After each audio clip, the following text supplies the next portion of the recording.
Good afternoon, brothers and sisters. Good afternoon. First of all, I would like to welcome all of you to the African World Research Institute.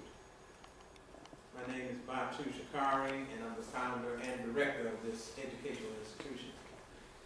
The subject that we're going to be discussing today is Juneteenth and the end of our enslavement.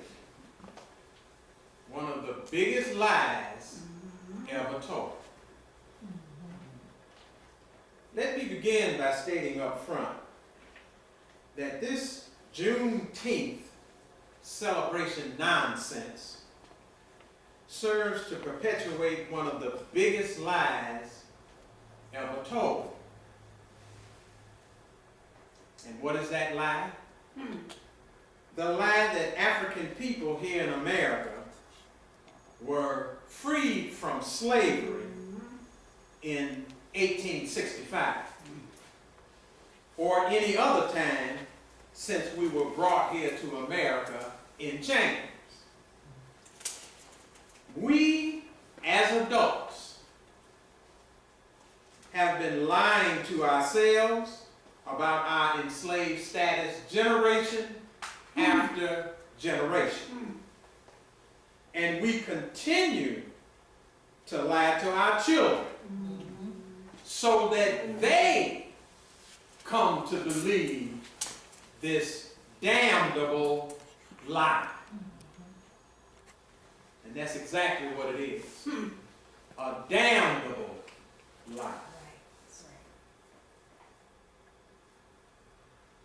We continue to ignore the fact that the best way to enslave a people and keep them enslaved is to convince them that they're free. That's the best way that you do that. You convince the slaves that they're free. And in doing so, you maneuver them into a position whereby they do the stuff that you see African people doing here in America and throughout the world. You maneuver them into a position where they start celebrating a non-existent freedom, which means, in effect, they're actually celebrating their own continued enslavement. That's what's going on in the African world today. And in particular with African people here in America. We need to be clear. Anything, and this is us, this describes us to a T. Anything that allows us to avoid confronting and defeating our enemies, we accept and support with open arms. That's us. We accept it and support it with open arms, as long as it allows us to avoid confronting and defeating our enemies. Anything that allows us to avoid taking full responsibility for our circumstance and condition in the world, and allows us to avoid doing the serious work necessary to be done for us to change our situation,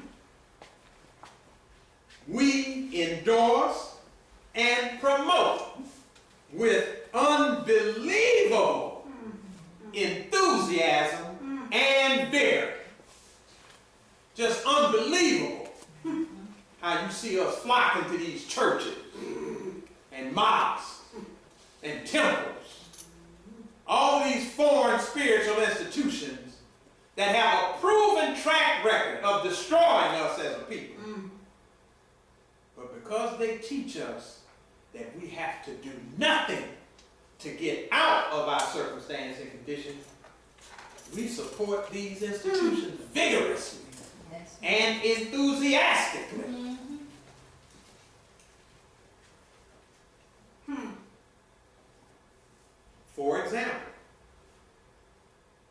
For example, not only do we accept and support the Juneteenth lie that we were freed from slavery in 1865, but we also accept the Jesus lie. Yes.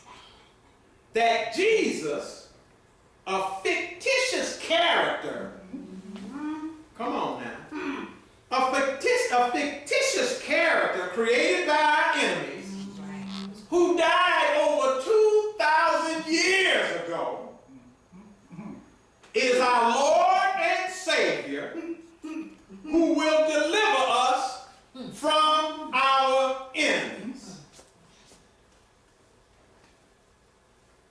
But we don't stop there. See, we got the Juneteenth lie going, and then we tacked onto that the Jesus lie, and then we didn't stop there. Oh boy. We tacked on the mothership lie. Then, yeah, we tacked that on too. These are those among us who's supposed to be black, right? Blacker than black. They came up with the mothership lie. So now we rack with 3 open lies that we have locked into. And again, we support these lies vigorously. Yes. Because see this Juneteenth lie that we're talking about now? Oh, it's taking off. Yeah. It's taking off all over the country. Oh, we're getting on board with that. And that's why we're going to talk about this today. I said we also support the mothership lie. That some fictitious spaceship is going to come and save us from our enemies.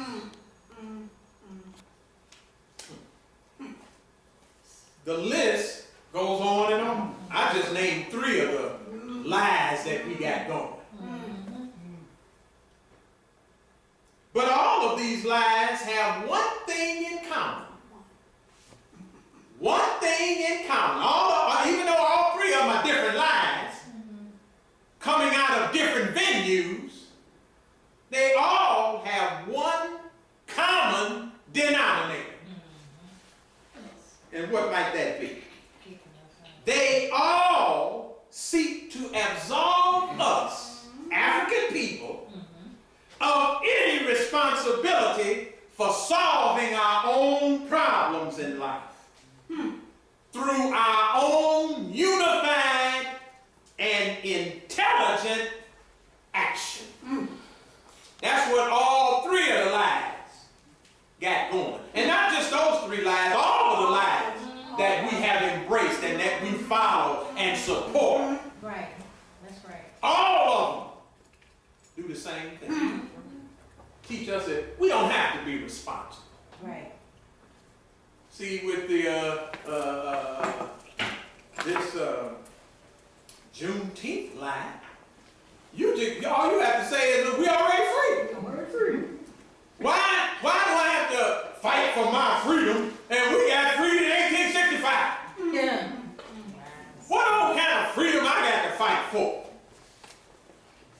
So in that way, you absolve yourself of any responsibility to free yourself because you have embraced the lie that you're already free. Right. Ain't no need for you to fight for no freedom. No need. What is that old Dr. Shakari and those niggas down at the African World Research Institute? What are they talking about? Don't they know Weezus is free? And we got freed in 1865. He need to read some of our history. That's what he need to do. No, Negro, you need to read your history. Teach. We're going to read some of it today. Yeah, that's what we're going to do today. We, African people throughout the world, not just us here in America, we, African people throughout the world, love to escape into fantasy. Right, that's right. To avoid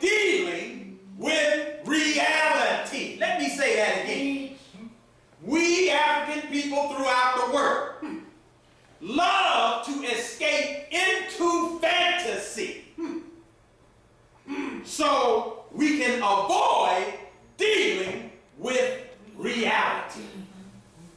So we love us some fantasies. We love fantasies. And all those who bring us these fantasies, we reward them by supporting them, following them, making sure that they become well off and everything else so that they can continue their fantasy work among us. That's right. This is what's going on in the African world. For an example, we love going to our enemies' churches, temples, and mosques every Sunday to be told the fantasy that Jesus, God, Allah, Yahweh, or some entity other than we ourselves is going to save us and solve all of the world's problems. That's why we go to these fantasy joints. That's why we go there. Because they tell us that we ain't got to solve our problem. Jesus has got it. Allah has got it. Yahweh has got it. Or some other fantasy.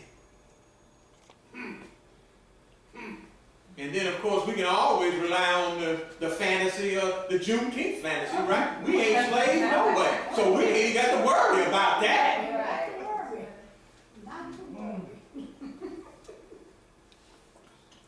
We love the fantasy. This is another one.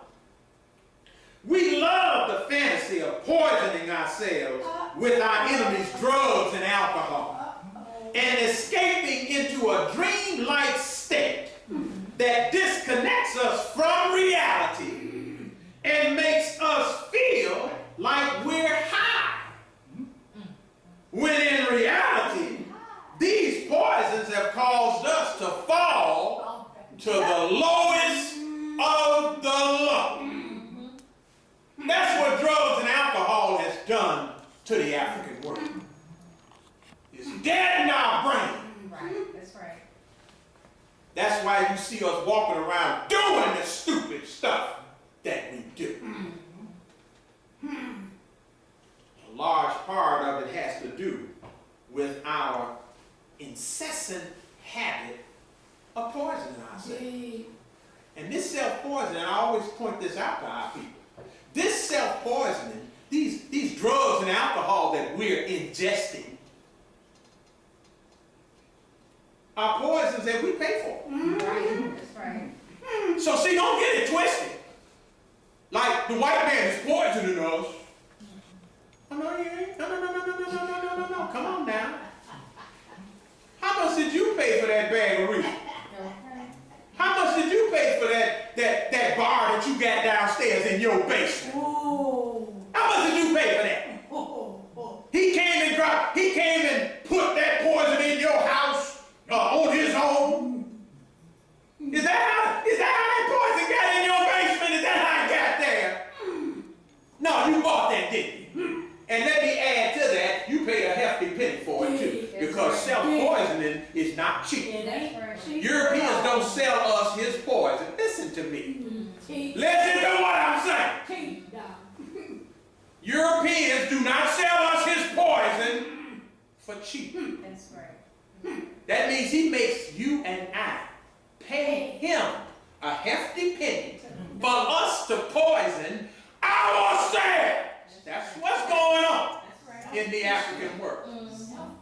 So quit talking about all that garbage about what he doing to you.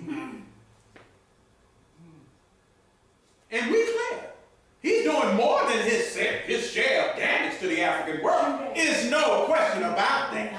So I'm not up here telling you he ain't doing nothing to us. Of course he's doing horrible things to the African world. But you and I need to be clear that you and I are playing a role in the horrible things that's happening to us as well. See, that's the piece that we don't want to put into the puzzle. But you and I are going to have to deal with that That's piece. right.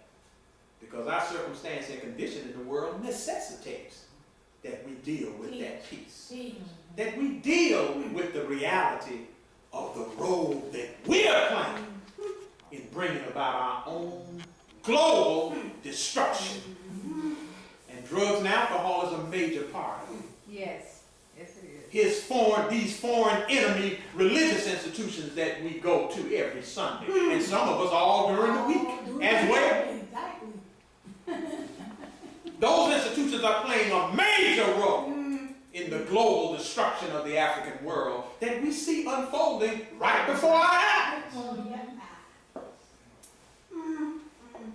And now we can add another one to the mix. This Juneteenth celebration garbage.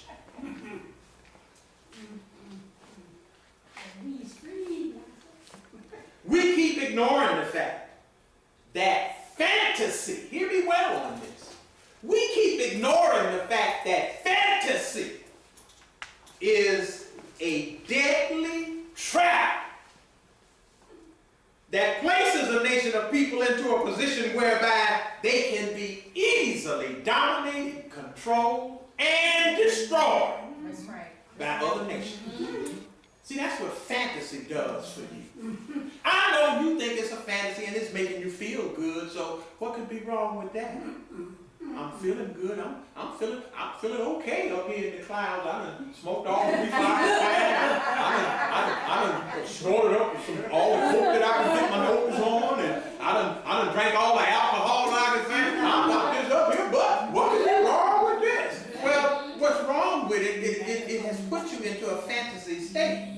And in a fantasy state, what happens with fantasy is, fantasy makes you vulnerable to those who are living in reality. Right. See how that works? See, you become vulnerable. See, if he's over there operating from the standpoint of reality, and you all wrapped up in fantasy, you believing in Jesus. Jesus is going to solve the problems of the world. That's all I need. Jesus, Allah, Yahweh. I'm drinking, I'm drugging, I'm just doing fine. I'm celebrating Juneteenth, and we ain't no slaves no way. So I don't know what they talking about down there. But there are other people who know that you are slaves, which means that they're operating from the standpoint of reality. There are other people who know that Jesus ain't nobody's damn Lord and Savior. He's a dead man. He died over 2,000 years ago. He couldn't even save his damn self.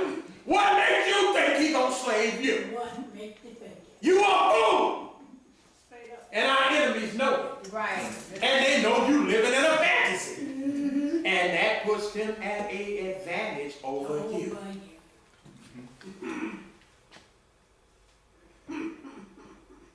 We need to be clear.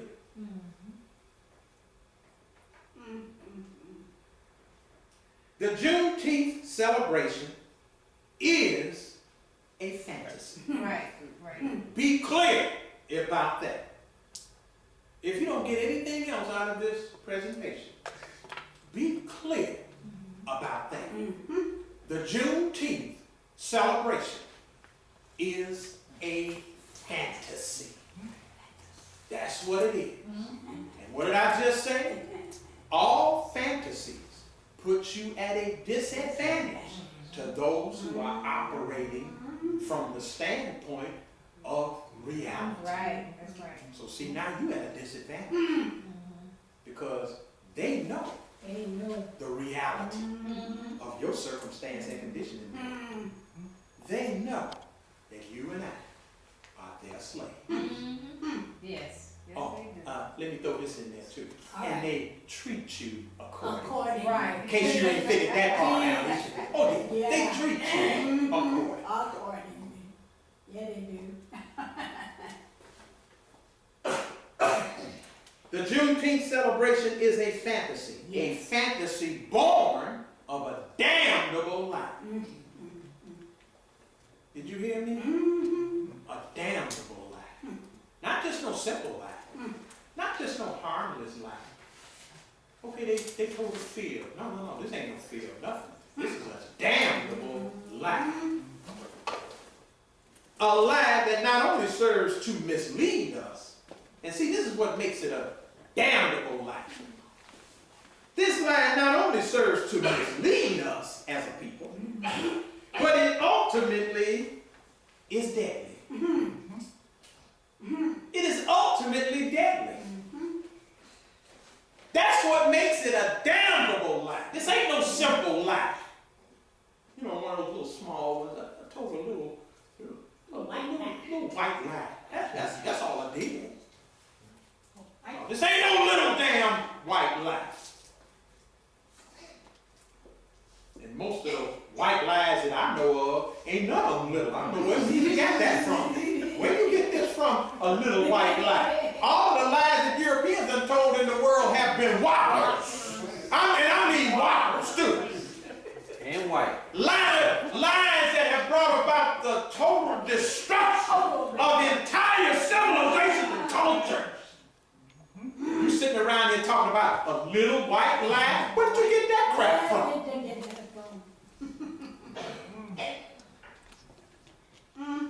I said a lie not only serves to this damnable lie, the Juneteenth celebration, not only serves to mislead us, but it is ultimately deadly. Why? Because if a people are enslaved, then listen to this well.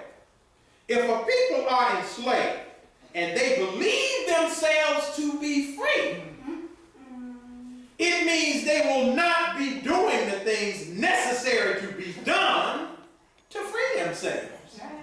You see how that goes? And thus, come on, and thus their enslavement will take its course. See, that's what happens. You done decided that you're free even though you're still a slave. So what you're doing is, you know, because you figure that you're free, I ain't got to fight for no freedom. We won our freedom back in 1865. That's why we practice Juneteenth. We is free.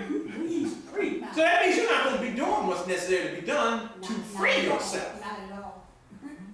And what that means is that, well, the enslavement that you're under is going to take its course. That's what that means. Because you ain't doing nothing about it. Now, see, herein lies the danger. See, that's where the danger lies. When you turn your back on the reality that you are, in fact, a slave. See, herein lies the danger. Because the ultimate end to which enslavement leads is annihilation. You see how that goes? I know you turned your back on. I ain't listen to no stuff about no old slave. Slavery been over. I don't know. They need to go get this some history books and find out. Slavery been in 1865. In fact, that old Juneteenth thing. If truth be told, and if we're going to be consistent with history, the Emancipation Proclamation went into effect January 1st, 1863. Boom! Now, deal with that, my brother. My brother. This is how stupid we are. Yes, yes. See, the Emancipation Proclamation is the one that actually freed us, and that was in 1863. So, see, you ain't even got that right. Negro. You and I wasn't freed in 1863, 1865, 1963, 2000. This is what, 2018 according to them. We ain't free in 2000. We ain't been free, period. Right, that's right. African people here in America have been enslaved for over 550 years. Count them. Yet throughout this time period, we have failed to engage in any struggle against our enemies to secure our freedom and independence from them.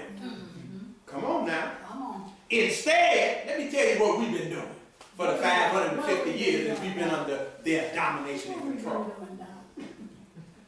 Instead, our struggles have been directed towards us securing for ourselves a more comfortable state of enslavement. See, that's what we've been doing.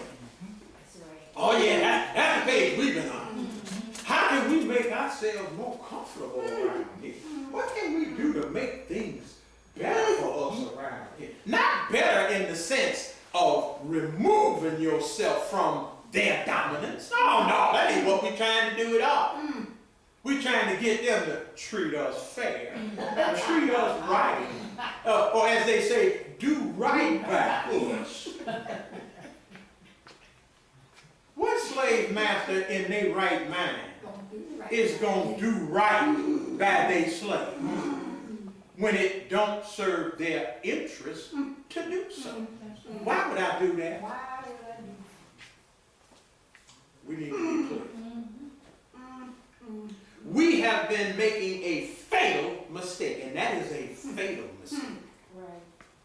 See, it's a fatal mistake for you to walk around ignoring the fact, in fact, in our case, denying the fact of our enslavement. Yeah. That's a fatal mistake. Yeah. Because in doing that, like I said earlier, what you're doing is letting the enslavement process take its course. And the ultimate end, I just told you, the ultimate end to which enslavement leads is annihilation. See, that's where you and I are headed right now. Annihilate. You ain't doing nothing about it? Yeah. So, extermination is what's on your plate. I'm getting rid of your black butt. Yeah, that's what's going to happen to you. You farting around here doing nothing. Yeah, because you're too busy celebrating the fact that yours is free. Right? I'm free, yeah. Yeah, Juneteenth, right? Yeah, Juneteenth. We free. We have been, again, making a fatal mistake. And the ones primarily responsible, come on, let's talk about that too. The ones primarily responsible for us making this horrible mistake has been our leaders and scholars. Yeah, that's who you got to talk about. Who's the one that's been telling us about this Juneteenth thing and that this is what we should be doing? Who told us this stupid crap? Who told us this garbage? Who's promoting this garbage today? Oh, well, that would be our leaders and scholars. Oh, yeah, that's who that would be. That's our leaders and scholars. They're telling us that we should celebrate Juneteenth and we should stand up for Juneteenth. We're going to talk about that. Right now, today, the driving force behind African people supporting and celebrating this Juneteenth nonsense is our leaders and scholars. In other words, the same ones who were responsible, hear me well, the same ones who are responsible for misleading and educating us in the past are the same ones who are misleading and miseducating us today. Right, that's right. Now, sure. The leaders and scholars that we have today are not the same, quote unquote, individuals who misled and miseducated our ancestors in the past.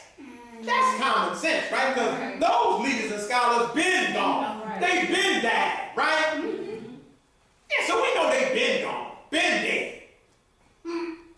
Like the W.E.B. Du Bois, and I'm going to work with white folks, and all the rest of that right there. Yeah, all they been dead. Right? Of course, we didn't listen to Marcus Mosiah Garvey, who was a contemporary of W.E.B. Du Bois, right? Who was telling us that we need to move on freedom and independence. To hell with some assimilation and ultimately annihilation, because that is the ultimate end to which your assimilation is going to lead. Garvey said we need to be on the page of total freedom and independence from all other people's domination and control. That's right. That's the platform that he was on. But there was a whole gaggle of other black leaders who said, no, that ain't what we supposed to be doing. We need to do some Juneteenth type stuff around here. That's what we need to be doing. We need to be celebrating our freedom. And talk to these white folks so they can start treating us better. Yeah, they lynching us and raping us and robbing us and all the rest of that right there. But see, all we got to do is get them to cool that stuff down. We ain't got to get free and independent of them. Just get them to... Why don't y'all calm that stuff down? We some good people. We here, we working for you. We love you and serve you. Stop doing us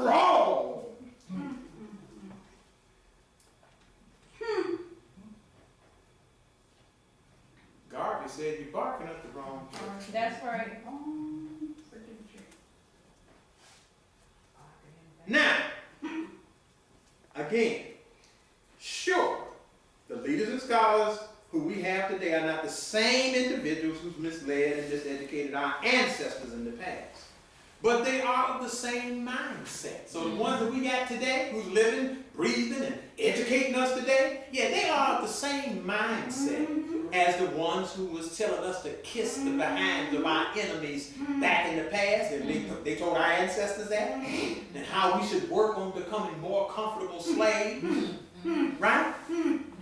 The Du Boises and others in the world, that school of thought. Yeah, but the Negroes who are our leaders and scholars today, they in that same camp. Yeah, that's what we need to do, become more comfortable slaves.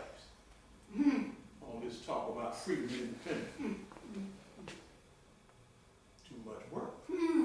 And then besides, somebody gonna get hurt. Yeah, might be. That kills the whole thing right there. Right. That's As right. soon as we figure out somebody gonna get hurt, that's the end of it. Now, of course, we don't mind getting hurt trying to become more comfortable. Right. You see how that goes? We don't mind that. Come on now. Didn't Dr. Martin Luther King put your and my children on the line so that they can get shot down, sprayed with water hoses, attacked by dogs? And didn't we serve our children up to the king? Yes. While he was doing, did we do that? Yes, we did. But then when you tell African people, well, listen, we need to be free and independent, and we got to get busy and start doing some independence work around here, some liberation work around. Oh no, somebody gonna get hurt. You talk all that kind of talk. Somebody gonna get hurt. You didn't say that when this Negro was telling you how you should serve up yourself and your children so that we can become more comfortable slaves. You didn't tell him that, did you? No, but you got that. You got all that mouth to say to somebody who's telling you you need to get free and independent of these people. That becomes a problem, right? Oh, yeah. Yeah, that's what's happening with us.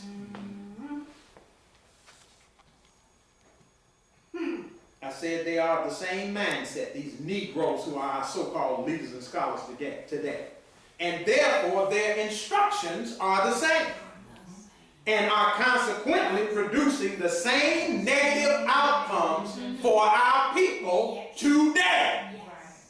In other words, our leaders and scholars yesterday, they convinced our people that what our people should be struggling for is a more comfortable state of enslavement. That's what they taught our people to embrace, support, serve up themselves and their children to get killed, locked up, attacked by dogs, sprayed water, all the rest of the negative stuff that happened to us. Yeah. They told our people and convinced our people that comfortable enslavement is the route that we should go. And we went for it. So, the leaders and scholars that we got today, they're teaching us the same crap. What make you and I think it's not going to be the same outcome? You're getting the same instruction. Right. You're going to get the same outcome. What is it? And what same outcome is that? That would be your continued enslavement under another people's domination and control. That's what that outcome would be. And then when we look at the African world, we see that that's exactly what it is. We're still slaves. They still have total and absolute domination and control over every aspect of our lives. In fact, I know we don't want to deal with this, but in fact, we live in a world, hear me well on this, we, African people, we live in a world where we're surrounded by things. Things that we use on a daily basis too. We're surrounded by things in life that we use on a daily basis that we neither own, control, nor produce. And you sitting your butt up here telling me that you ain't no slave. who are a slave. You don't own nothing, you don't control nothing, and you don't produce a damn thing. And let me throw the biggie into the pot. You're not even in a position to protect yourself or the things that you done consume from other people. You can't even do that. You can't even protect you or the things that you claim are yours.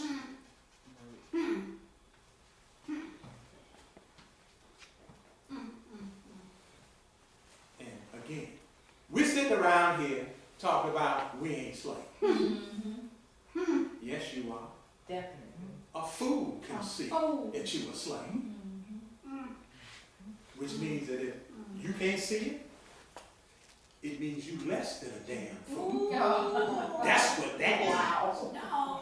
If a fool can see it and you can't, that means you less than that damn fool sitting there. Right. That's right.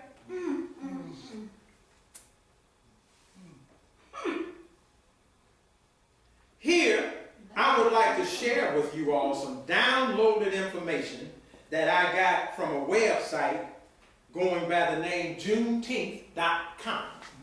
Yeah, that would be this information that I got off of the internet. Yeah, Juneteenth.com. You know, so you can go to this website. Oh boy, they're breaking on down for you what Juneteenth is about, the history behind it, and all. And of course, you know, they're going to tell you and I why we should practice it. Why we should be proud to practice the Juneteenth fantasy. You're right. Why we should be proud.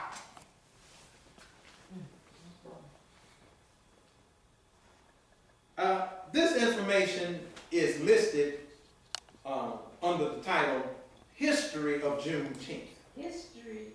And I'm going to read some of the excerpts from this. Okay. Again, that's Juneteenth.com. And it's under the heading of History of Juneteenth. And I'm going to just read some of the excerpts from it. It reads, and I'm quoting, Juneteenth is the oldest known celebration commemorating the ending of slavery in the United States.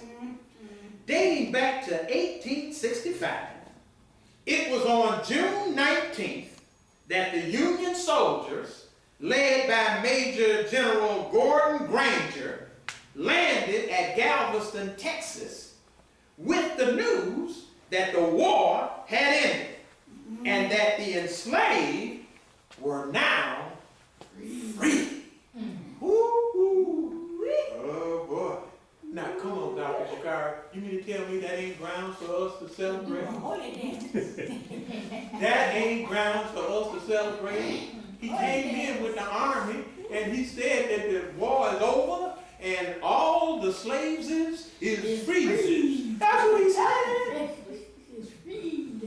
And when you got a problem with that, we shouldn't celebrate that. Hell no. You're still a slave, Negro. That's right. But let's finish reading. I don't want to get ahead of myself here.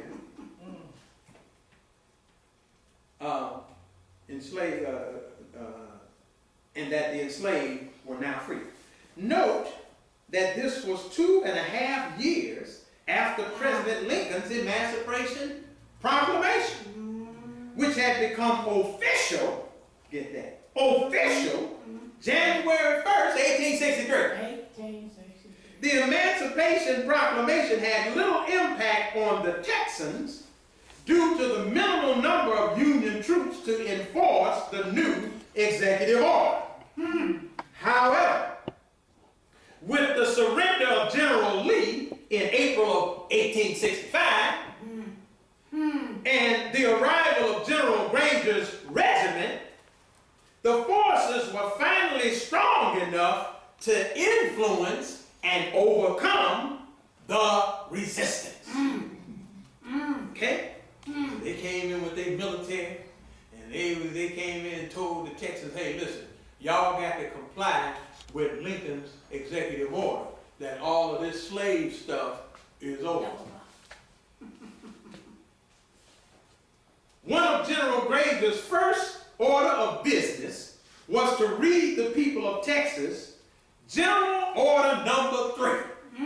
See, that's what this whole Juneteenth celebration is centered around.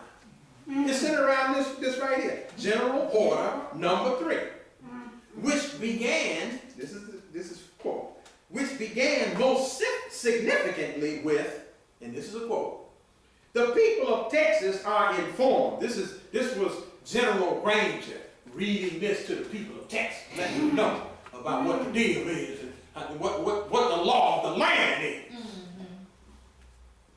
The people of Texas are informed that in accordance with a proclamation from the executive of the United States, all slaves are free. This involves an absolute equality of rights and rights of property between former masters and slaves. And the connection heretofore existing between them becomes that between employer and free laborer, unquote. Now, Dr. Shakari, how in the world can you be against that? These were laws that were coming down from the highest office in the land. You actually telling our people we shouldn't be proud and celebratory of a great event in our history like that? Hell no.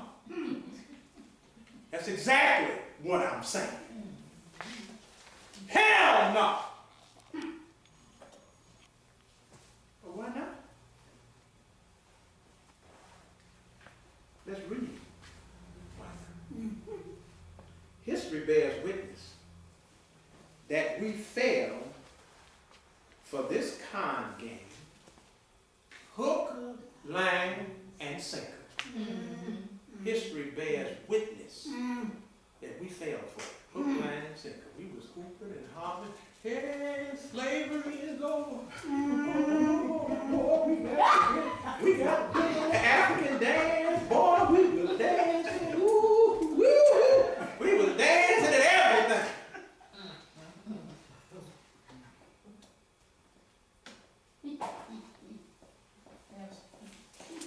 And even unto this day, come on now, we're still falling for it. Still right. That's That's why we celebrating, that's why we celebrating the Juneteenth in the first place. See, that's why we do it. Because we still falling for it, hook, line, and sinker.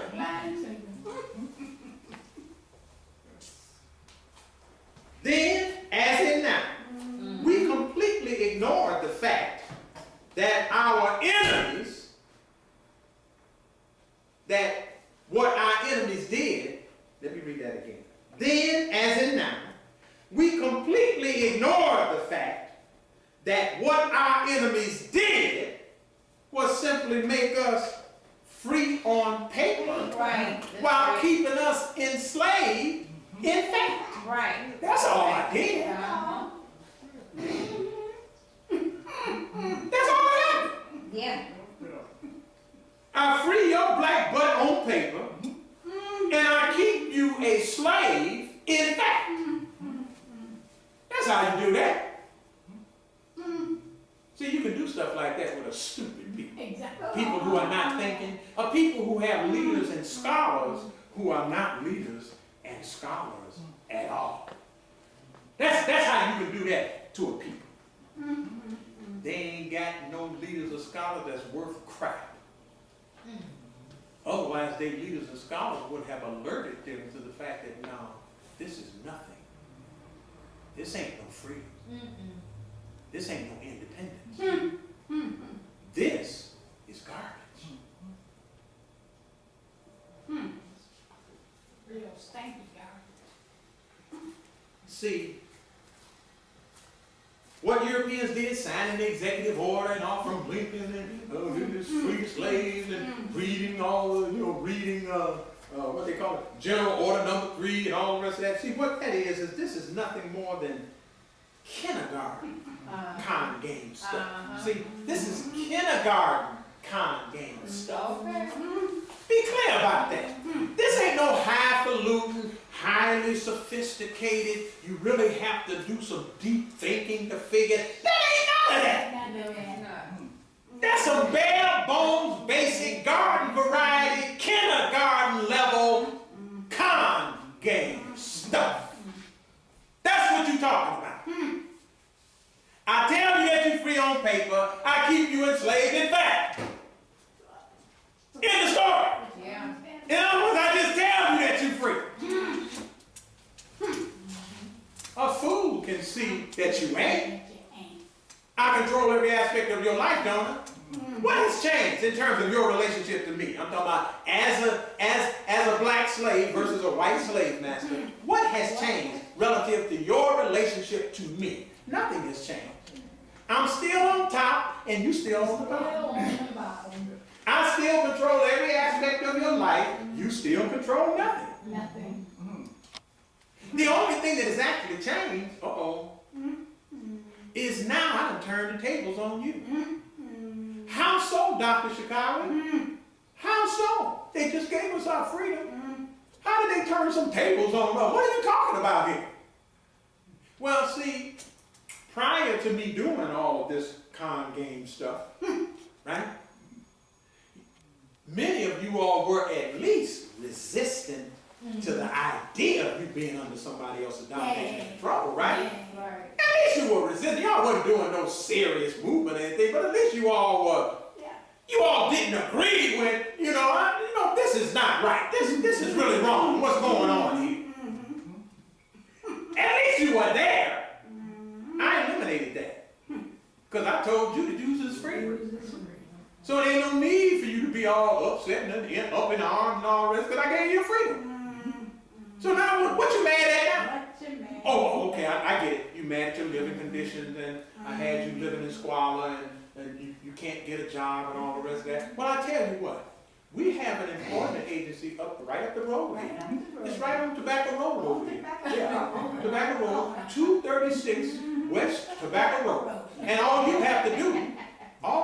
niggas have to do is come to my employment agency and I'll give y'all niggas some jobs. So wait a minute, what happened there? Wait a minute, hold it. You all used to force us to work for you. Now, you got me coming to you, begging you for a job. Right. Master, is there any kind around here that I can take? I know there's got to be some kind of job around here that I have a right to job opportunity. Ain't that what we doing right now today? Stop me if I'm lying. That's exactly what niggas are doing today. You begging your enemy for the right to work in his damn cotton field. And his whole damn society is one big damn cotton field. In case you ain't figured that out. There's the IBM cotton field. There's the Walmart cotton field. You name it. Caterpillar got a cotton field. Ford Motor Company's got a cotton field. That's the Ford cotton field. What are you talking about? You still a damn slave. And you still working for me. Which means that your relationship to me has not changed one iota. Except, now I have you willingly participating in your own continued enslavement. See, prior to then, to repeat myself, I forced you to work for me. I turned the tables on you. Now I got you coming to me, asking me for a job. Voluntarily, willingly, openly, and voluntarily. Yes. How slick is that? That's real funny. This guy's slick. Yes, he is. This guy's slicker than slick. He's slick. Okay? But it's kindergarten slick. Yeah, that's right. Certainly certainly if we had some real leaders and scholars, certainly they would have pointed that out to us. Certainly. Yes. Everything. But the ones who would tell us exactly the con game that was being run on us, we wasn't trying to hear that. No. Sort of like today, ain't it? Yeah, it is. The ones who are out here advocating that African people move towards total freedom and independence from all foreign domination and control are being completely ignored. I ain't trying to hear what you got to say. I want somebody that's going to tell me how I can become a more comfortable slave. How I can go get me a job in somebody's cotton field somewhere. That's what I want. Where can I go get a job at? Then you say, well, you know what? We got plenty of jobs in the African world. We got plenty of jobs in the African world. Look around the African world That's right. and look at all of the things that we need. We need food production facilities, don't we? Yeah, we do. We need places that produce the food that we're going to eat. We need places that produce the clothing that we're going to wear. We got modern things in the world now, so we need places that produce modern cars, aircraft, and all the rest of that. We need quarries that's going to produce bricks so that we can build buildings like this. You sitting up here asking me about jobs? We got plenty of jobs that are not being filled anywhere in the African world. You know why? Because we too busy trying to figure out how we can get a job working for other damn people. That's the reason why the jobs in our world are not being filled.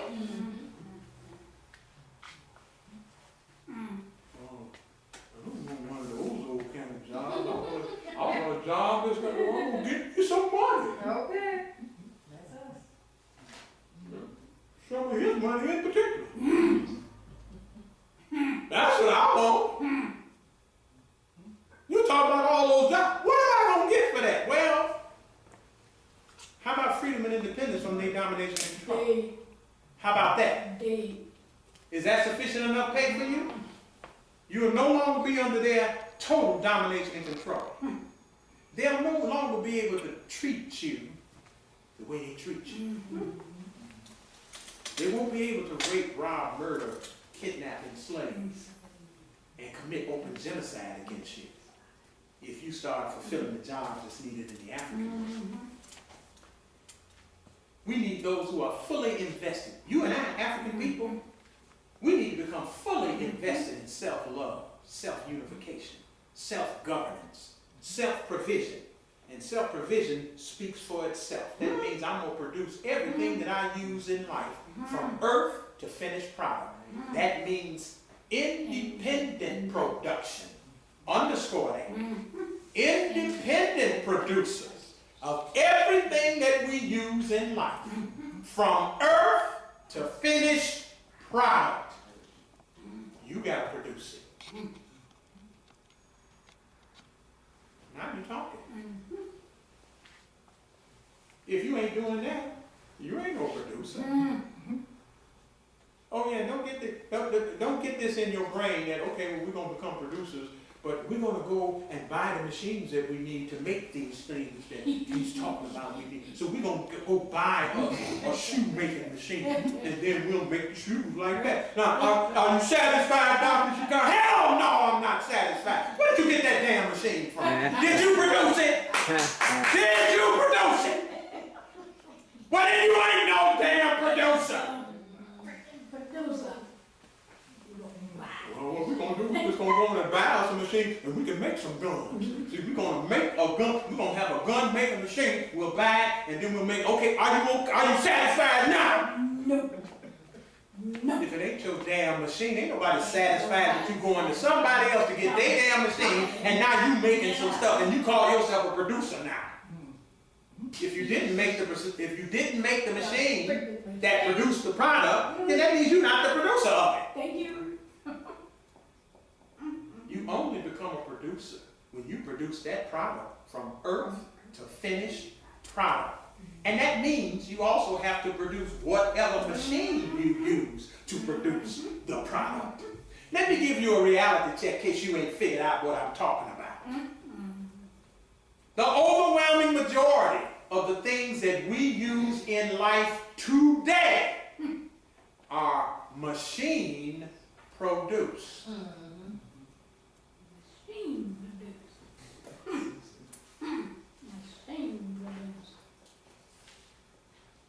This piece of paper is machine produced. This ain't no one individual with his hands went together and got a tree and hammered it out, and smoothed it out, and then made a nice smooth sheet of paper like this. That ain't the way this happened. Oh yeah, and then colored it, had some coloring stuff somewhere, and he just colored it, and then that's how it came out to that color. That ain't the way that happened. This sheet of paper was produced by a machine. Yep.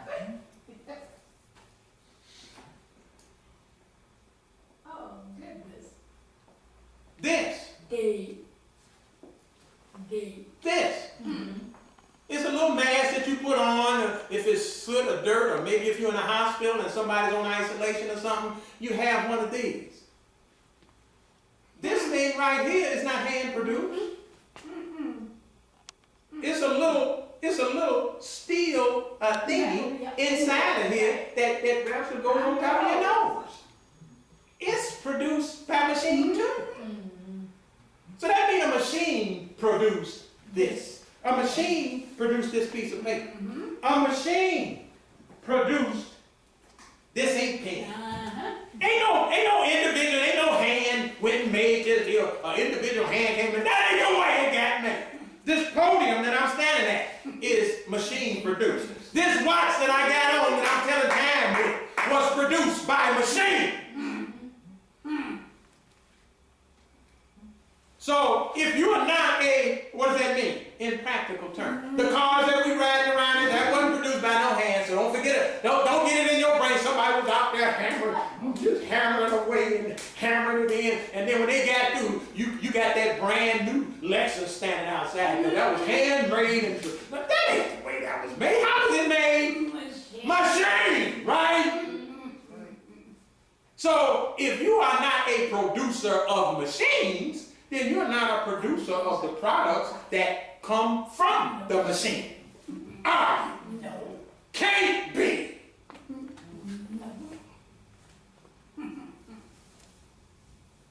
We ain't doing that work. That's the problem. You ain't doing that work. All you and I want is a job. All we want is comfortable enslavement. That's all. We just want to be comfortable in our enslaved state. That's all we want. As long as I'm comfortable, I don't care about nothing else. I'm nice and comfy. That's good enough for me. But see, that ain't good enough. It's not. That ain't good enough. It's not. Because that doesn't solve people's problems. Let's go on.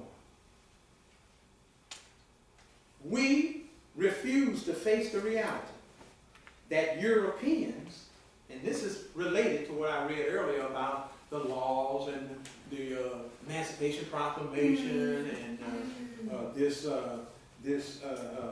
General Order Number 3 that jump-started the Juneteenth celebration.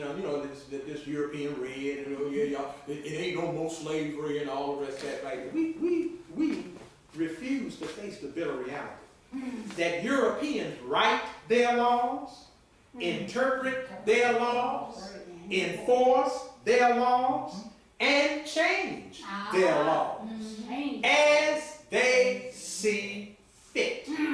Underscore that last part. As they see fit. Which means what? It means that their laws will never free us. That's right. And never means never. You ain't gonna get free from me through my laws.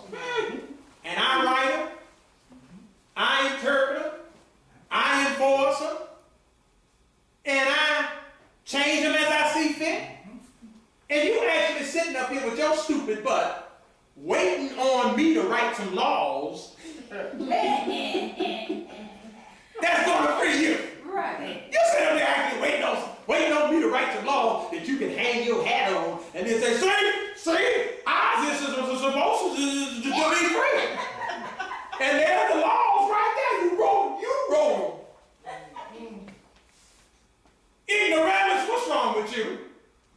You ain't figured it out yet. These are my laws. Mine. And when people write laws, they write laws so that their collective best interests are protected. That's why they write laws. They don't write laws in consideration of their victims. I ain't thinking about my victim. In fact, my laws are written so that I can keep the victim's victim. Yep. That's why I write my laws. See, you under a misconception. You think that laws is for everybody. There's international laws, and that applies to the whole world. Get the hell out of here. First of all, who came up with that idea of some international law? Oh, I forgot. That would come from the United Nations, right? Oh, wait a minute. There's a problem. Who established that? August body. Who established that great august body that addresses international? Who established that? Oh, that would be the white folks who's dominating and controlling the whole damn world. It would be them, right? So they established this international body, right? And they are the ones that established the laws that govern that international body. And so you with your stupid butt, you all up in the United Nations asking for human rights and all kind of rights and everything in the house of your open and bitter enemy, the one that's violating everybody's human rights and every other damn right. You up in there with them thinking they gonna enforce their law for you against themselves. Underscore that. Yes. I'm going to enforce some laws that's going to go against me. Are you a fool? You must be a fool. Yeah. But that's what we actually sitting up here waiting on. Yeah, that's why Malcolm X went up into the United Nations here. Going up in here, I got something to say right up here. Are you a damn fool? What the hell are you doing up in here?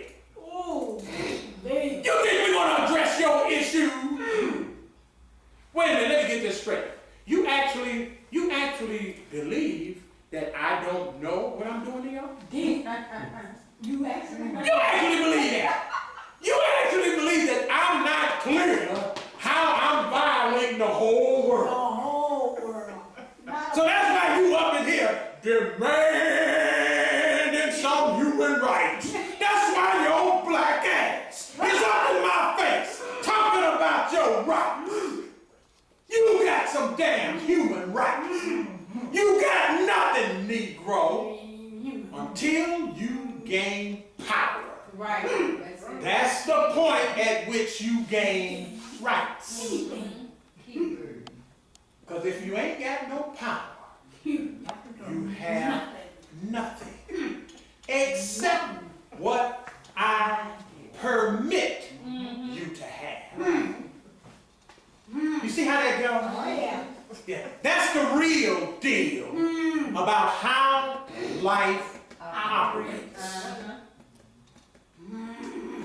We don't want to deal with that. Oh.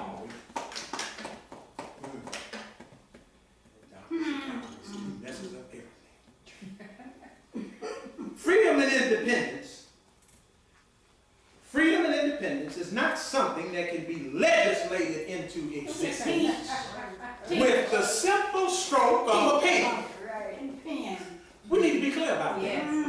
Freedom and independence ain't nothing that you legislate. Somebody can just write a piece of paper up and say, this is the proclamation that you all are free and independent. And I'm going to throw in another little tidbit for you, that you all are powerful. You're free, you're independent, and y'all got power. On top of that, it's all right here on paper. I got it right here on paper. Freedom, independence, nor power are things that can be legislated into existence for any nation of people. We need to be clear. Yes. Quit playing. Quit playing.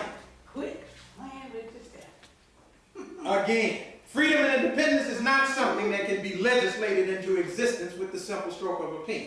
Not at all. Not at all. Freedom and independence is something that a nation of people must take That's right. with their own minds, their own hands, and their own damn weapons.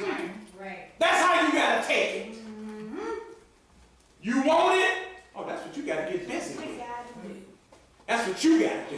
See, that's what's on your plate. Yep. You say you want freedom, independence, power, nationhood, and all the rest of that. Well, then you gotta get busy. And you got some, baby, you got some work on your hands here. You got some serious work that need to be done. I said you gotta take it. Nations have to take it with their own minds, their own hands, and their own weapons. That's right. It means that a nation of people must take full responsibility for providing for themselves and protecting themselves on every level of their existence through the establishment of their own modern and independent civilization and culture in the world. That's what you got to do. You talking all this freedom talk, this independence talk, this liberation talk, this power talk, this nationhood talk, well then that's what you got to do. You got to establish your own modern and independent civilization and culture in the world. That's right. So that other people are not going to be in a position to take advantage of you That's right. without suffering serious consequences. Oh, there's going to be some consequences if you go over there messing with them. Because they are a self-providing and self-protecting nation of people.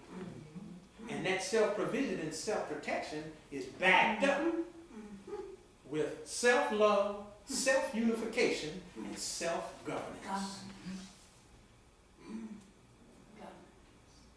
So see, messing with people like that, you're going to have a problem.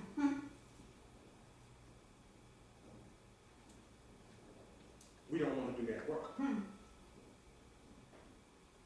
And so, by celebrating this Juneteenth nonsense, we need to be clear that we're not celebrating any freedom.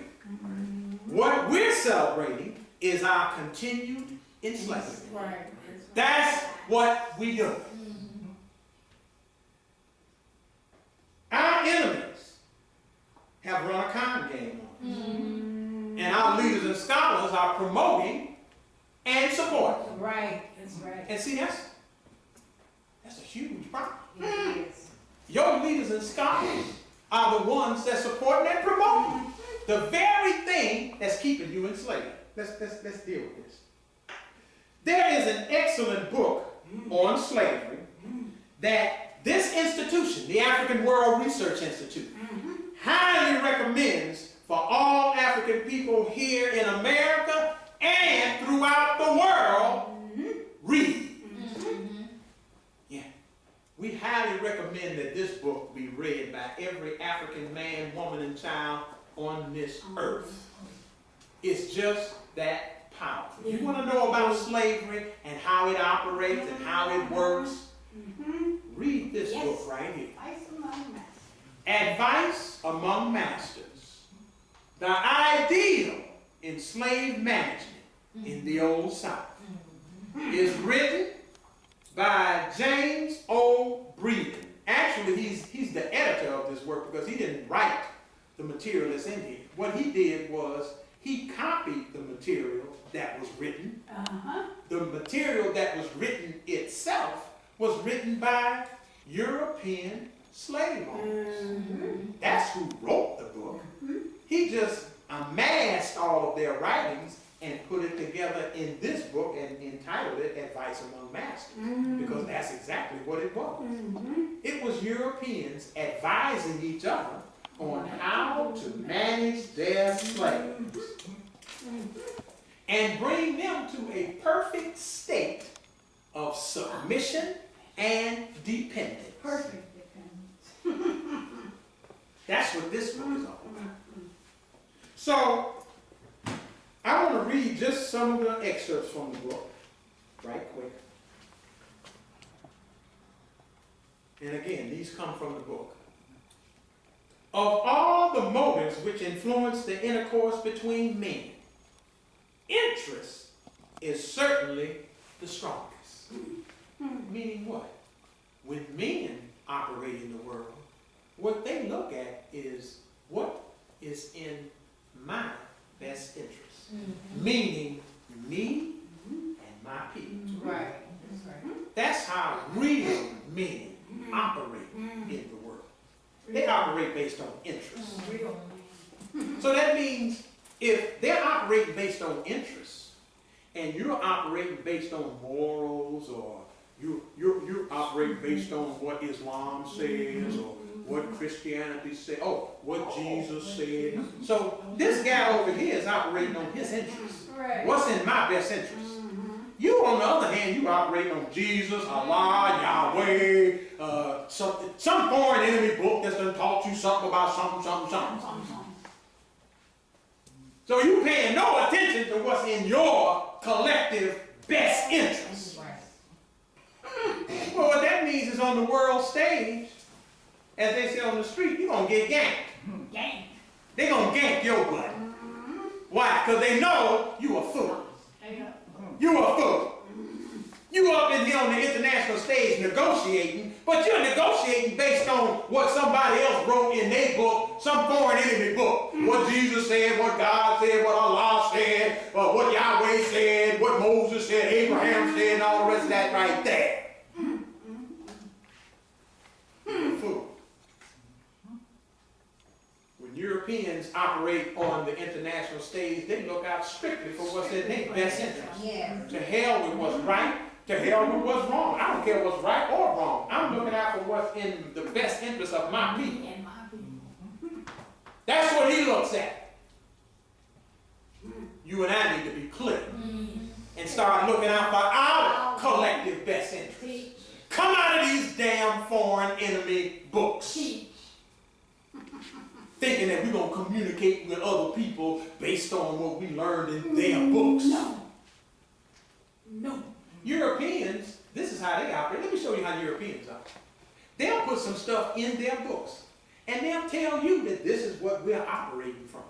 And then when you start using what you read in their book and bring this to their attention and show them, hey, listen, you said that this is what we're operating from. Now, these are the rules of the road that you yourself wrote. And I'm going by the rules of the road. And I can prove that you're violating the rules of the road that you yourself wrote. He'll look at you like you're a damn fool. Yes. Fool. I wrote that book, but that's my book. We're talking about what's my interest. Exactly. I don't think that what I wrote in that book maybe 20 years ago, 30 years ago, I don't care if I wrote it yesterday. Whatever the case may be, my interest today says that this is how I'm going. And this is what the rules are. Then you sit up there and say, wait a minute, you changed the rules overnight? No, Negro, I changed the rules right now, this instant. I just changed them. Right. Don't be looking back overnight. I changed them just now while I was talking to your stupid black butt. In case you ain't figured it out. That's where they work. That's how Europeans operate. That's great. So no, you're not going to hold them accountable to what they wrote in their laws or nothing else. That means not their laws. Oh yeah, not their holy books.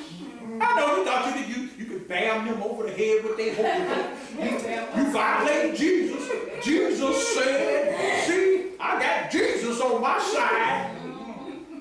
You think you're going to bam that over their head.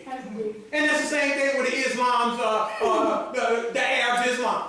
What thinking that you're going to use Islam to hold them at bay and make them be accountable? They ain't thinking about your butt. Not even. I'm doing what's in my best interest as an Arab. That's what I'm doing. Right. That's right. Your problem is you're not doing what's in your best interest as an African.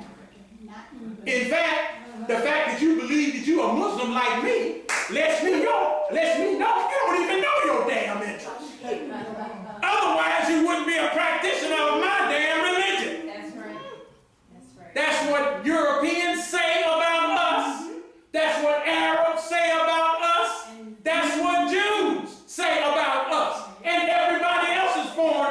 that we practice. That's what everybody says about us.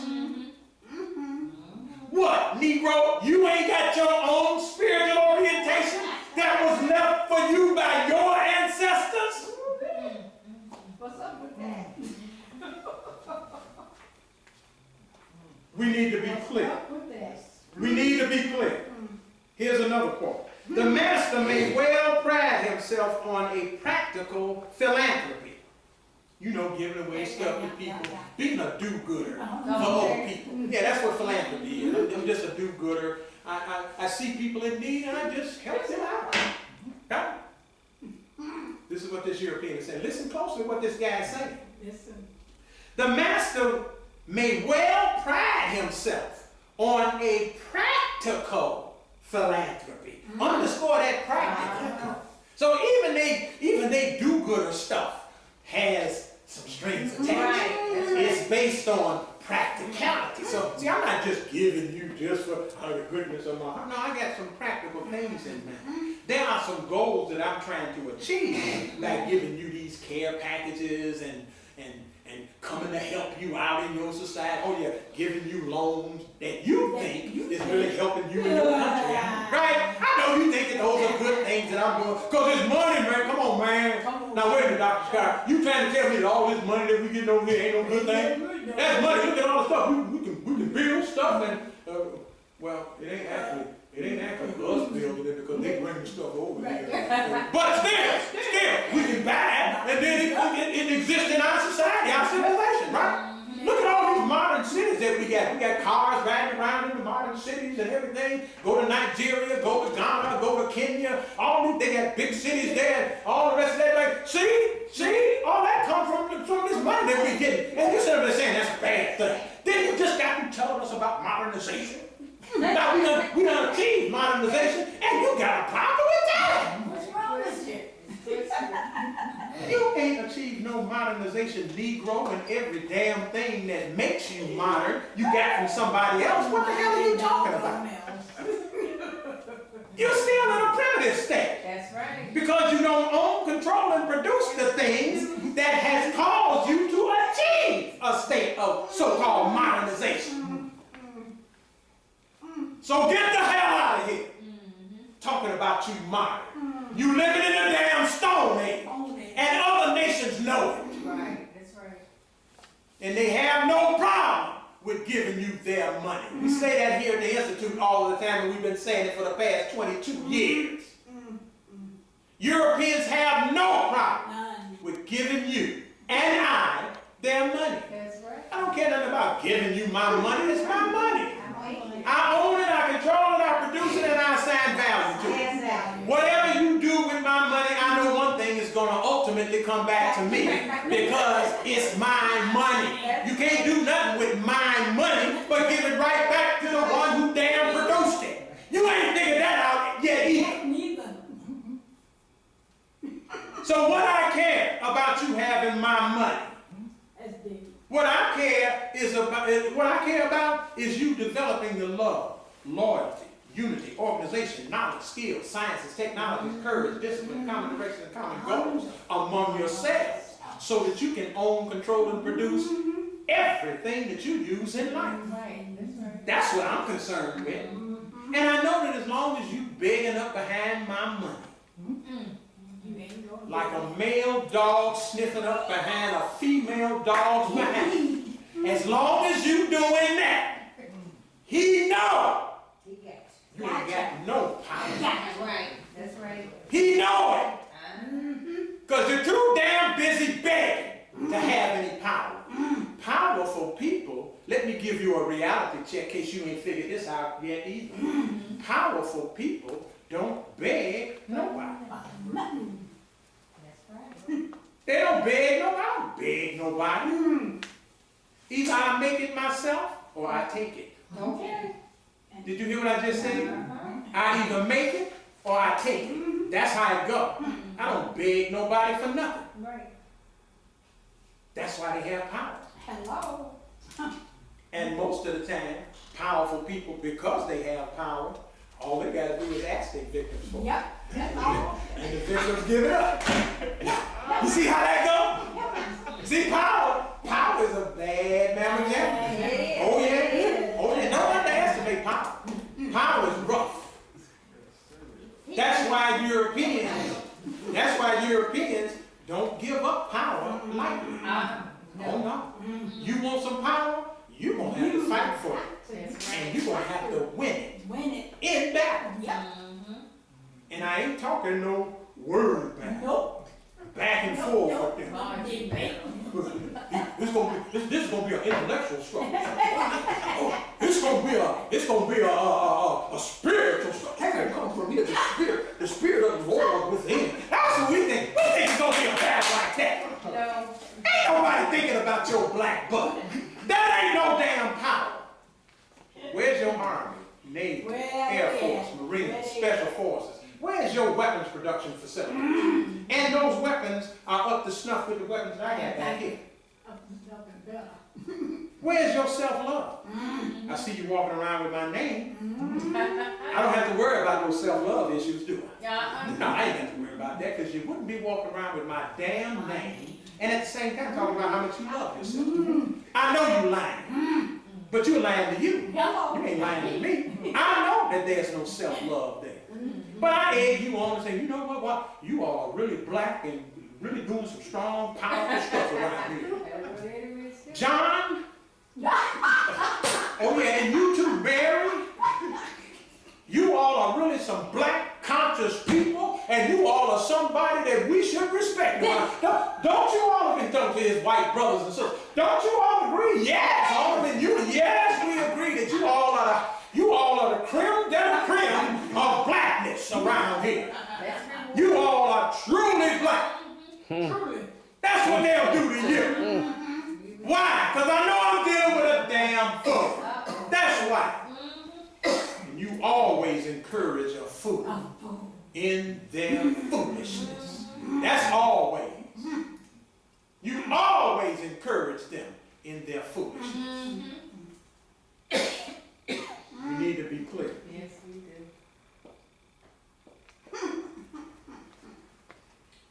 Again, the master may well pride himself on a practical philanthropy, which, while it places the slave in a condition of comfort, position of comfort and happiness. Ain't that what we want? Yeah. He just hit the nail on the head. While it places the slaves in a condition of comfort and happiness. That's all we want. As long as I'm comfortable and happy, I ain't concerned with that black stuff they talking down there, the African World Research Institute. What are they talking about down there? Well, they're talking about power and control. Yeah. Oh, we don't need no, what? Listen, all we need is to be comfortable and happy. I don't let nothing stand in the way of my happiness. Happiness is top on my list, because I don't care what's going on, I got to be happy. I got to be happy. If I ain't happy, then there's going to be some problems. But what about power and control? Who cares about some power? Jesus is in control. And Jesus got some power. God is the Lord of the universe. God is the one that got all power and all control. So don't let nobody tell you nothing about no power and control. That's in God's hand. And God is the only one that got it.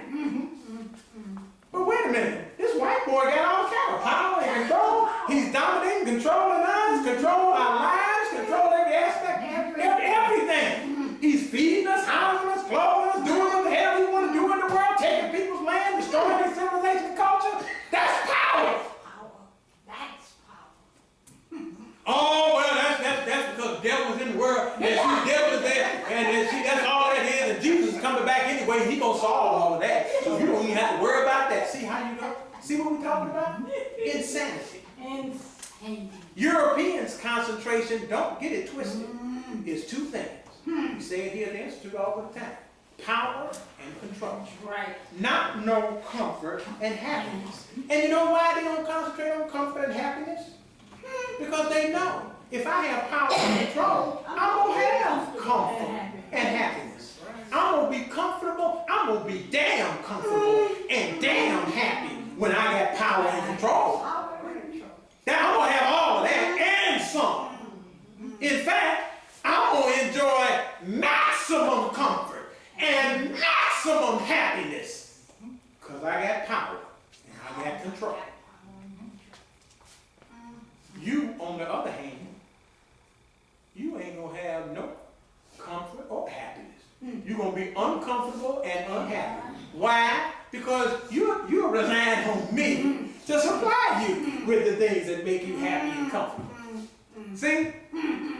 That's why your comfort and happiness is always going to be at risk for being snatched from under your black butt. Why? Because you got it from me. You didn't supply you with the things that make you happy and comfortable, and you didn't supply yourself with those things, did you? Start with that money that's in your pocket. And we know how happy money makes us. Come on now, tell me I'm lying. Tell me I'm lying that money don't make us comfortable and happy. Happy and comfortable. Oh boy, we so happy. We be skipping down the street. We got some money. Okay. Who gave you that money? Where'd you get that money from? Oh, you got that from them over there? So that means they the one that's in control of your happiness and your comfort. So get out of here. Yes. Again, the master may well pride himself, I know I repeated this, but master may well pride himself in a practical philanthropy, which while it places the slave in a condition of comfort and happiness, enjoyed by no other laboring population of the same grade of civilization, is preparing him for a safe and practical education as rapidly as his present state will allow, for one of greater elevation and increased usefulness. So the whole purpose of me giving you the do-gooder stuff that I'm doing for you and giving you an education and letting you go to my schools and learn my learning and all the rest of that, I'm doing all of that so that I can do what? Increase your usefulness to who? Me. Tell me. So that's what you're doing up in my school. That's what you're doing when I send you those care packages and all the rest of that. It's designed to maneuver you into a position whereby you become more useful to me. Because see, I ain't giving away these free packages for nothing. That's why invariably I end up coming over to your country. After I gave you the care packages, you showed all those children on the TV with bloated bellies. Why the hell are their bellies bloated anyway? How come you ain't feeding your own children? What the hell is wrong with you? You can't even feed your own damn babies. You telling me about how your babies are starving and how I should come and help you feed your own damn children. Okay, so I say cool. I'm going to send some care packages over there to you. I might not come the next day. I might not even come the next year. But you can be assured I will be over there. Yeah, I'm going to be over there, and it's going to come in a myriad of different ways that I'm going to come. I might come over there telling you I'm doing an investigation of ecosystems. And we have a team of scientists that want to come over and study your water, or study your rainforest, or study your plants, or whatever it is I decide to do, right? And then I come over there and wreak havoc on your environment. And then while they're over there, you always realize that your enemies always are sizing you up. Right. Even when they tell you I'm coming to look at the furnace, they ain't just there looking at the furnace. They looking at you and every member in your family. That's what I'm looking. I'm looking at all of y'all. I know. I told you I'm the furnace man, and I'm just coming to dibble dabble with the furnace. I know that's what I told you, but you should know. You should know. I'm coming to size up the whole family. That furnace is just the overlay for the underlay. That's all that is. We need to be clear. Here's another quote. Now I contend that the surest and best method, listen to this one, this is really excellent. And now I contend that the surest and best method of managing Negroes is to love them. Huh? Huh?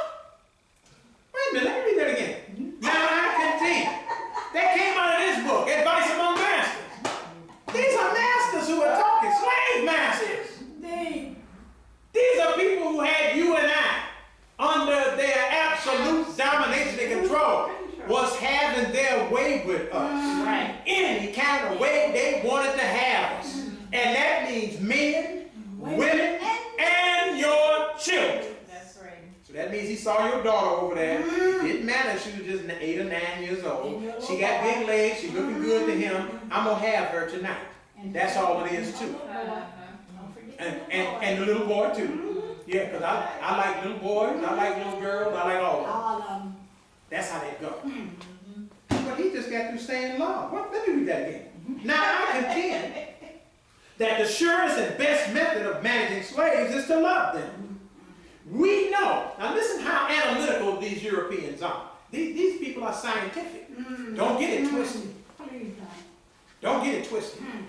They are extremely scientific. And I mean scientific to a fault. They are cunning and ruthless. Yes, but they're also extremely scientific. They ain't no joke. We know from 1,000 experiments, get that word, that means that they was working on this.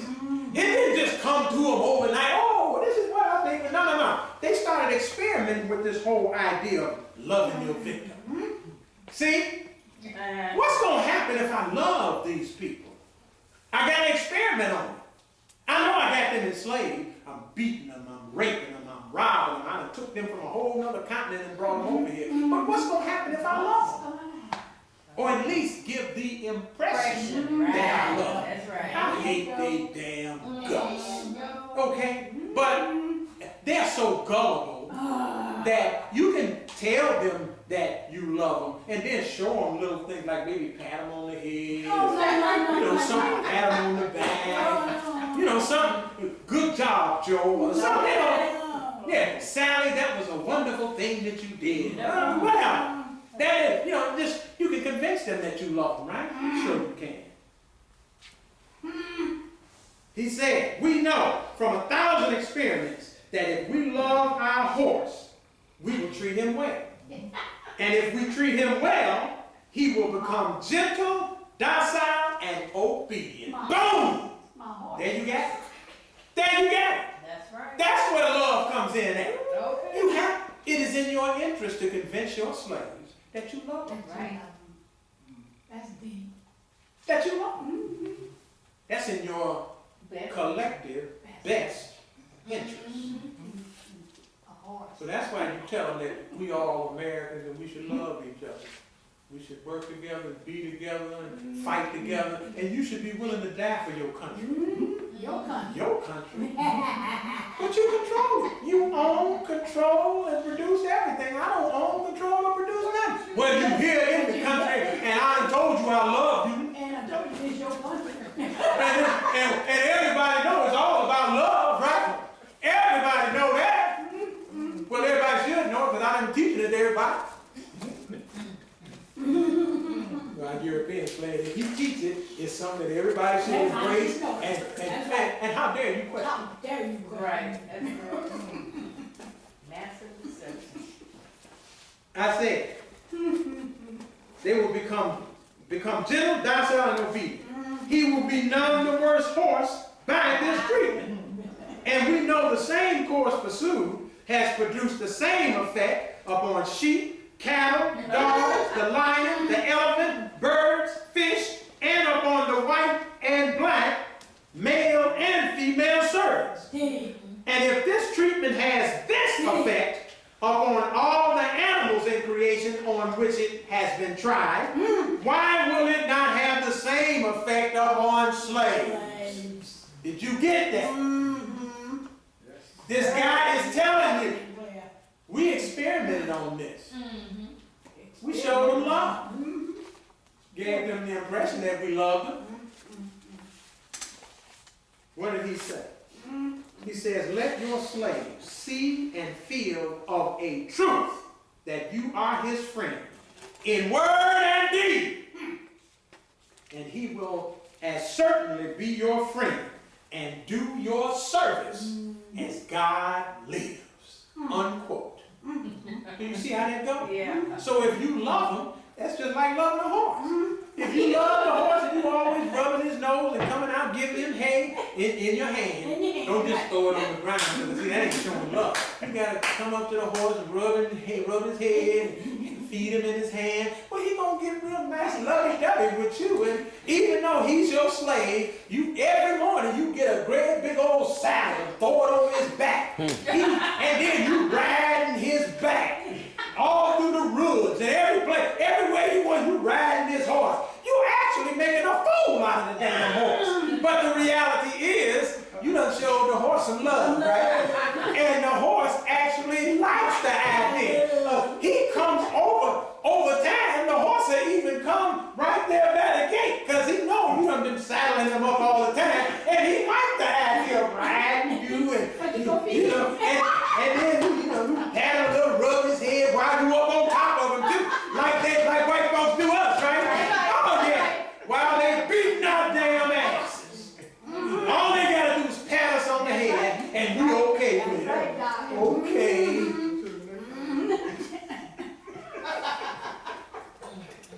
We need to be clear. Yes, we do. Here's another one. To moralize and induce the slave to assimilate with the master and his interests has been the greatest desire aimed at. See that? That's what Europeans is after. I'm after you assimilating with me and my interests. But what about you and your interests? To hell with you and your interests. Truth be told, slaves have no interest. Okay. Your interest is whatever I say your interest are. Right. Yeah. That's how that goes. You ain't got no power, do you? None. You don't have no control over nothing, do you? None. So what does this talk about your interest? You have no interest because you have no power and no control upon which to base your interest. Whatever that might be. The only interest that a slave has is freedom and independence. The only interest that a slave has is liberating themselves from the domination and control of those who are enslaving them. That's the only interest that a slave has. And if you don't embrace that as your interest, then that means you have no interest because you have no power or control.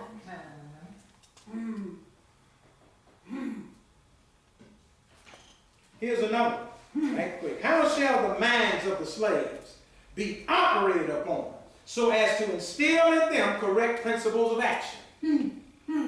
On this subject we have reflected much, and we have inquired much of those who have had the best opportunities of judging.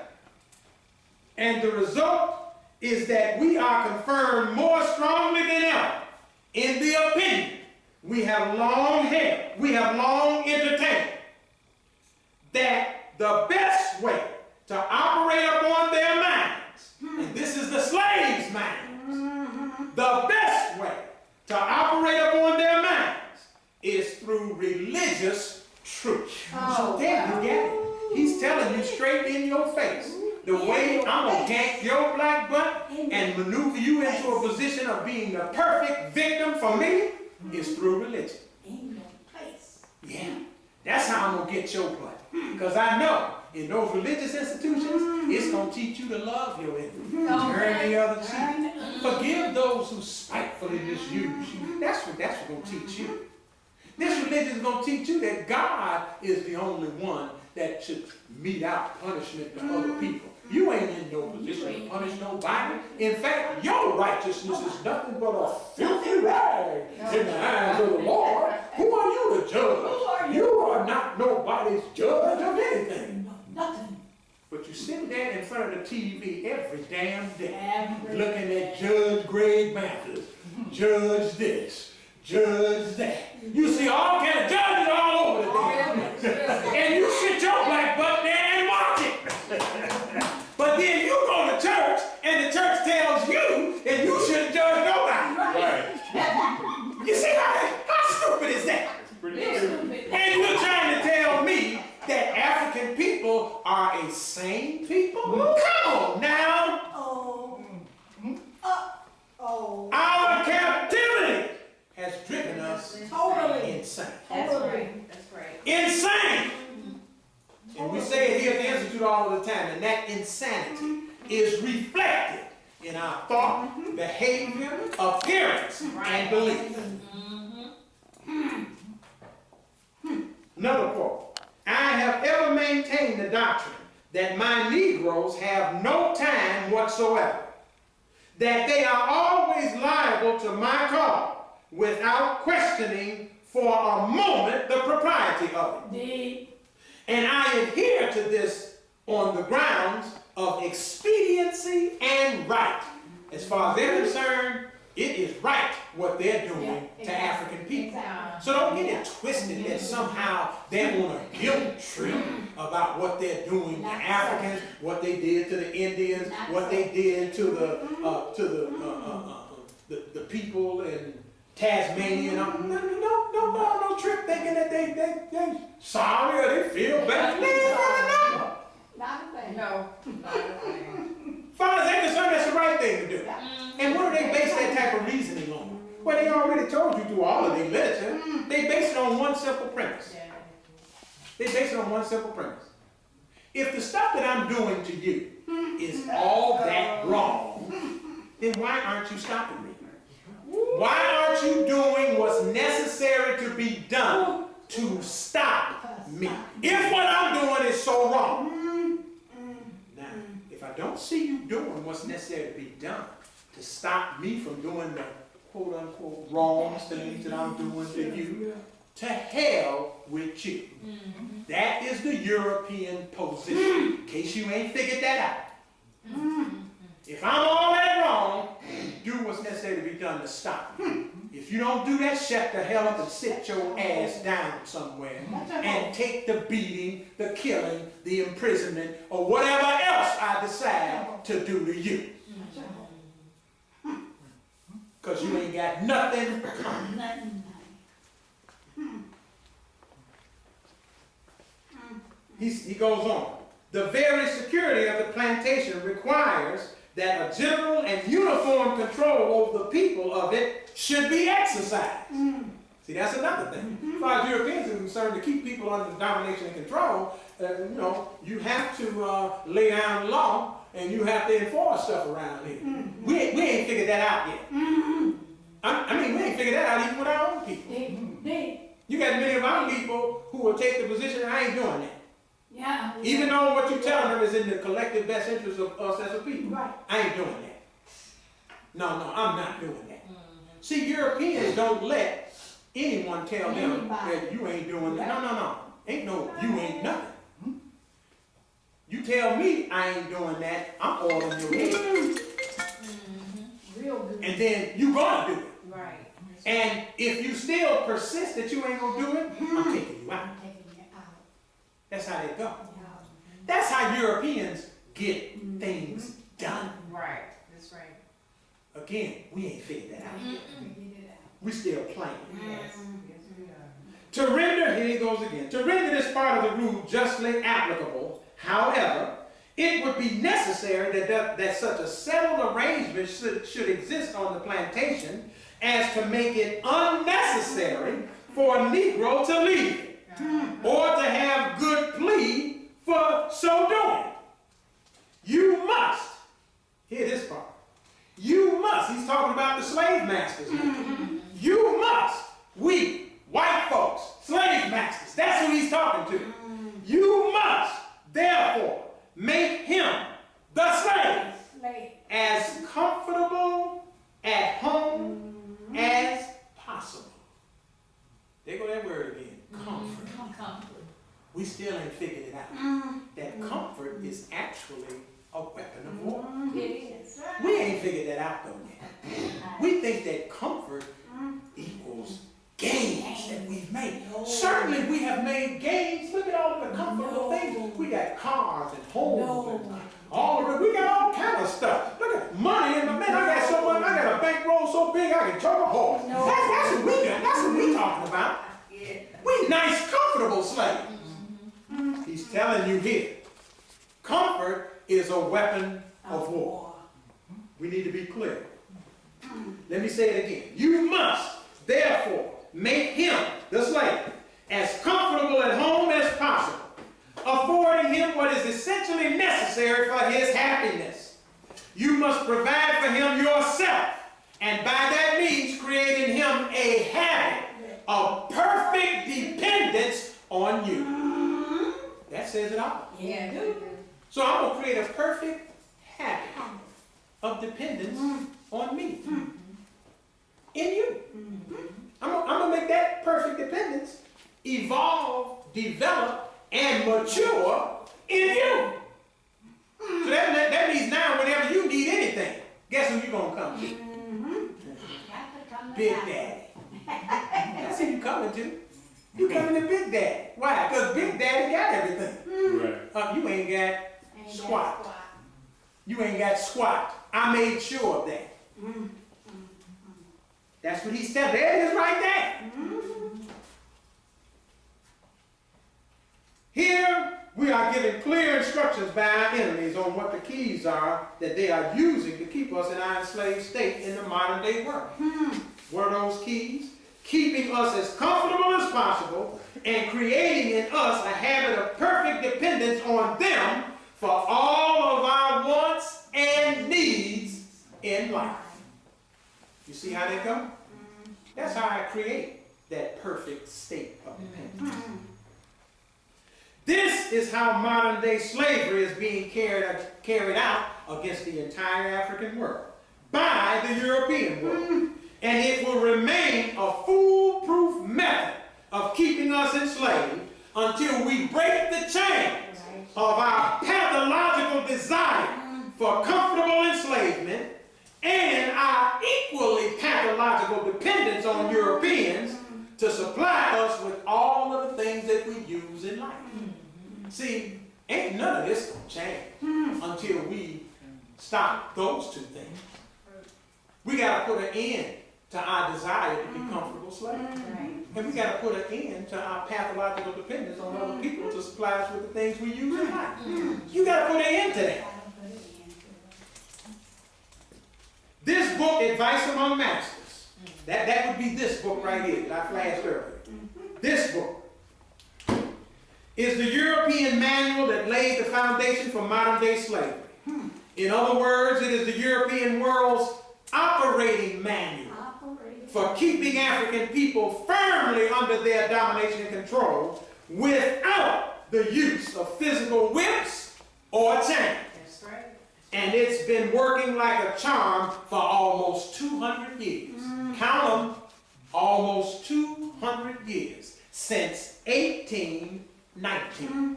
Because that's when the first entry into this book, when Europeans started having these advice among master writing contests. Yeah, that started in 1819. So next year will actually be the 200th anniversary of them doing this work right here. Europeans. So they got 200 years of studying slavery under their belt, and that's just modern day slavery. They studied slavery in ancient Greece long before this. So Europeans have been studying slavery for thousands of years. Right. See, that's what you and I are not getting. They're studying this stuff. That's why they're so good at it. Right. They studied it. You and I ain't studied nothing. We look at the whips and the chains, and we think that if they take those away, ain't no more slavery. Big mistake. Get the hell out of here. Slavery goes way above and beyond any whips or chains. That's right. I take away the whips and chains, and I place you in a position of total dependence, and I got you. And I got you more firmly than the whips and chains will ever hold you. That's right. And I got the added bonus of you serving me willingly. There you go. Now, I just want to mention this, and I'm winding down now. Now, you hear many Negroes among us saying stupid stuff like this. They'll say, well, they'll be talking to brothers like myself, right? Well, the Honorable Elijah Muhammad said we were ex-slaves. The great Dr. Martin Luther King said we were former slaves. And even the great Dr. John Henry Clark said we were former slaves. So, my brother, who are you to contradict them by saying that we're still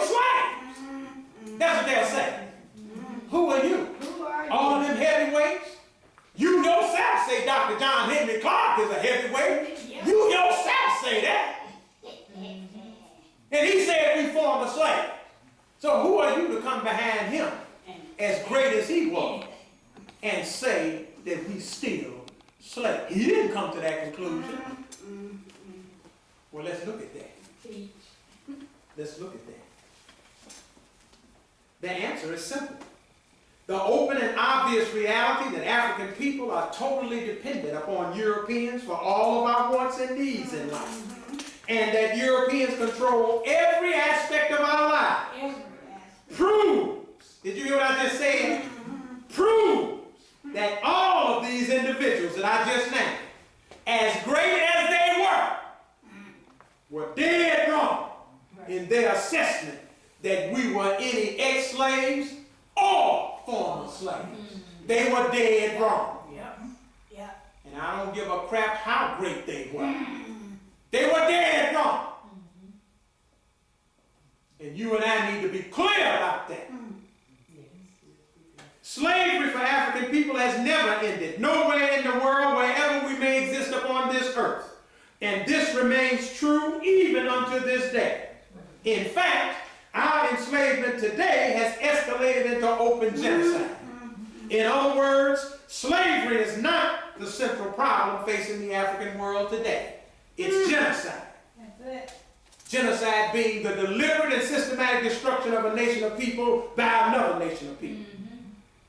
Our usefulness to our enslavers has run out due to their investment in technology and machinery that has made their need for slave labor obsolete. And as a consequence, we have been targeted for death. That's right. And herein lies the horrible damage that our celebration of this Juneteenth nonsense does to us and our children.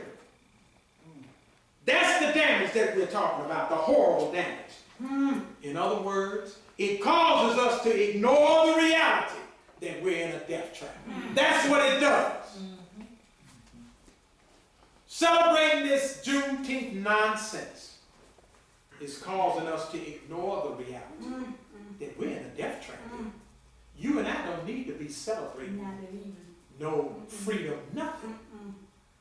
You don't have it. And therefore, you and I are not justified in celebrating it. You celebrate things that you have achieved.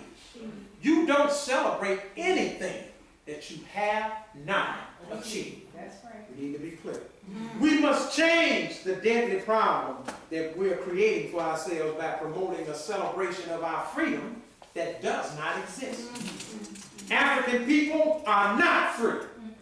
On the contrary, we are a conquered people who have been targeted for death by those who have us enslaved. That's right. We must see this Juneteenth nonsense for what it is. A deadly flight into fantasy that will cost us our lives if we don't change. Right. That's right. Our enemies are not playing with us.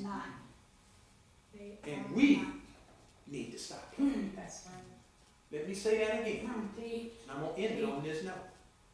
Our enemies are not playing with us. And we need to stop playing. That's right. Uhuru Sasa, Nasibu Zote. Freedom and independence, now and forever.